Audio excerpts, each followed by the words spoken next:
Para falar sobre esse assunto, a gente recebe aqui no nosso estúdio a chefe da psiquiatria da Santa Casa do Rio de Janeiro, a doutora Fátima Vasconcelos. Tudo bem, doutora? Bom dia. Tudo bom? Bom dia, Bom Raquel. dia. Bom dia, Cida. Bom dia, Ana. E a Ana lá em São Paulo também tem um convidado, né, Ana? Aqui, Raquel, nós estamos com o geriatra, doutor Renato Lax, ele é geriatra da Unifesp. Muito bom dia para o senhor também. Bom dia, Ana.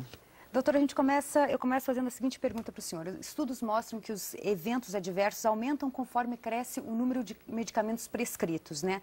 É isso mesmo, é essa relação? Quanto mais remédios o idoso tomar, mais problemas de saúde ele pode ter? A relação é exatamente essa. Só para se ter uma ideia, a gente tem estudos hoje que mostram que uma pessoa que toma 5 medicamentos, com certeza existe uma interação entre esses medicamentos. Essa chance é de 100%. Nem sempre essa interação é uma interação maléfica, mas quanto mais medicamentos, maior a chance de ter um efeito colateral a algum deles. Eu tenho a impressão que quanto mais a pessoa tem idade, mais ela teoricamente cuida da saúde. Sim ou não? Quer dizer, na hora de tomar um medicamento, ela é mais rigorosa por ser uma pessoa já vivida? Olha, deveria, mas esse é que é o problema. Exatamente por ser idoso, a pessoa esquece de tomar medicamentos, então muitas Então vezes... é o oposto do que eu estou dizendo.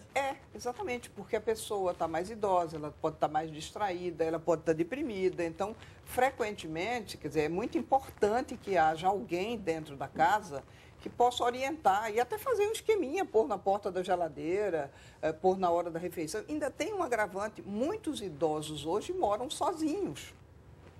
Então, quem vai lembrá-los dos medicamentos? Né? Então, eu até fico um alerta, quer dizer, não só para os médicos lembrarem de passar o mínimo de medicamentos, por exemplo, de manhã e de noite, no máximo, assim, ou até para os próprios pacientes de pedirem menos medicamentos, porque isso facilita que ele continue tomando de fato que precisa tomar. Sem dúvida. Doutor Renato, essa questão do que a doutora Fátima estava falando, né? Os idosos muitas vezes precisam de muitos remédios e essa interação medicamentosa também a gente pode colocar entre aspas, assim, culpa desse excesso de receitas, porque muitas vezes o idoso vai num cardiologista, vai num ortopedista, vai em várias especialidades, cada um dá um remédio e muitas vezes ele não apresenta para esse médico a lista de remédios que ele já está tomando, né? Quer dizer, na verdade, um geriatra poderia gerenciar isso melhor? Como é que deveria funcionar? Sem dúvida, esse assunto ele é tão importante que ele é abordado no Tratado de Geriatria, em todos os livros. A anamnese geriátrica, ela começa sempre com os diagnósticos pregressos e as medicações em uso, até porque muitos dos sintomas que se traz na consulta, eles ocorrem em função de alguma medicação. A gente tem que lembrar que com a idade aumentam muito as comorbidades e tem muitas doenças que exigem uma medicação de uso contínuo. Então, a medicação também é um mal necessário, não podemos condená-la, que muitas vezes é necessário o seu uso. O que a gente precisa deixar bem enfatizado é que tem que ser feita uma avaliação regular e rigorosa dessa medicação em toda consulta médica. Sobre ainda esse excesso de medicamento, existem algumas caixinhas que colocam o horário que deveria ser tomado um determinado comprimido.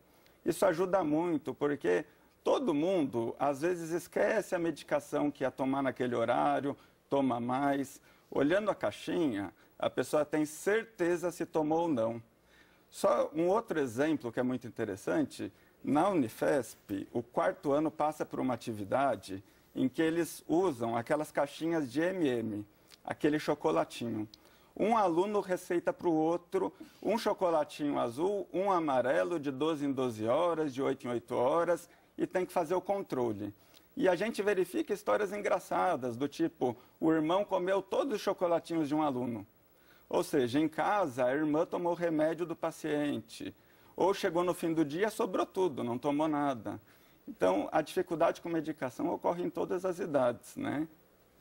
Doutora Fátima, a automedicação responsável, né, no caso de uma simples dor de cabeça ou dor de estômago, é recomendada pela OMS. A minha pergunta para a senhora é se essa recomendação também é válida para pessoas mais velhas. Olha, o idoso tem que ter muito cuidado com a medicação. Primeiro, exatamente, o que o colega falou bastante claramente é que o idoso tem já uma série de comorbidades e ele já usa uma série de medicamentos. Aí usa um medicamento para hipertensão, usa sei lá, um outro medicamento para o coração. Então, esses medicamentos somados com alguma coisa que pode não ter nenhum grande efeito colateral, não teria ele sozinho, mas junto com os outros pode dar problemas muito sérios. Então, um medicamento pode inibir, se combinado com um outro medicamento, até com a alimentação? Sim, até com a alimentação. De repente, por exemplo, um idoso que tem problema do sono e toma muito café e toma muito café à noite, ele pode terminar precisando de alguma medicação para dormir, porque ele está tomando muito café e isso deixa ele alerta e já perturba isso, né? Reposição de vitaminas, que agora está muito comum, prescrição de vitaminas. Eu estava lendo que entre os idosos tem muita deficiência de vitamina D e cálcio. Na terceira idade, reposição de vitaminas pode ser perigosa também, doutor? Sem dúvida, Ana. A vitamina é uma medicação como qualquer outra. Muitas vezes ela está indicada, mas a vitamina é indicada em quem tem déficit de vitamina. Não é em todos. Hoje a gente sabe que é muito frequente déficit de vitamina D e déficit de cálcio. Essas são as pessoas que devem repor vitamina. Agora, por exemplo, excesso de vitamina A é uma causa de pseudotumor cerebral, que é uma doença séria. Todas as vitaminas interagem com outras medicações. Então, uma vitamina que não tem problema numa pessoa rígida, naquela que toma mais 4 medicações, vai interagir, pode fazer com que a outra medicação tenha um efeito colateral. A gente tem que entender a vitamina como medicação. A gente tem várias perguntas, doutor Renato, já chegando aqui dos nossos assinantes que enviaram pelo g1.com.br/Globo News. A gente vai ver a primeira aqui, é para o senhor em São Paulo. É a seguinte: os efeitos colaterais desses medicamentos na terceira idade podem ser fatais? É a pergunta do Severo Arantes. Podem sim. Só para se ter uma ideia, estatísticas no Brasil são muito escassas. Tem um trabalho de 2009 do Hospital do Servidor do Rio de Janeiro, tem um trabalho de São Paulo, mas são escassas. Agora, nos Estados Unidos, os efeitos colaterais de medicação são considerados a 4ª causa de morte. Então, podem e levam a efeitos colaterais graves. A gente tem que tomar cuidado com a cascata da iatrogenia também, que é, por exemplo, alguém toma essa medicação porque não está dormindo bem pelo café. Por causa dessa medicação, ele tem uma tontura. Aí toma o remédio para tontura. Por causa desse remédio, tem uma dor no estômago. E a soma disso pode ser muito grave. Então, pode levar a efeitos colaterais graves, sim.